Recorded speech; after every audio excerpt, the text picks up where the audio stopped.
నేను అడిగేదాన్ని ఇన్ని కార్యక్రమాలు మీరు చేపట్టారు, ఎట్లా చేస్తారు మీరు? ఎట్లా అంటే మీ అందరికి తెలిసి విభజన అయిన తర్వాత మన ఆంధ్రప్రదేశ్లో కట్టు బట్టలతో మన బయట పంపించేశారు.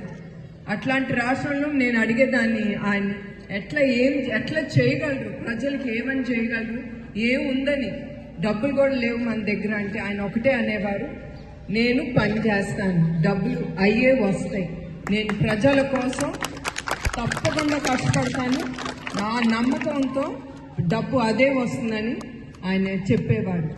అదే జరిగింది 5 సంవత్సరాలు. చాలా గొప్పగా చెప్పుకునేవాళ్ళం మన ఆంధ్రప్రదేశ్ గురించి. కానీ ఇప్పుడు ఏమని గొప్పగా చెప్పుకుంటామండి? ఒక రాజధాని కూడా లేదు మన ఆంధ్రప్రదేశ్కి. 3 రాజధానులు అది కూడా లేదు కదండి ఇప్పటి వరకు. 3 రాజధానులు లేదు, అది కూడా లేదు. మీరు అనుకుంటున్నారు 3 రాజధానులు, అది కూడా లేదు. అమరావతి ఇప్పటి వరకు దాని ముందుకు తీసుకెళ్ళలేదు.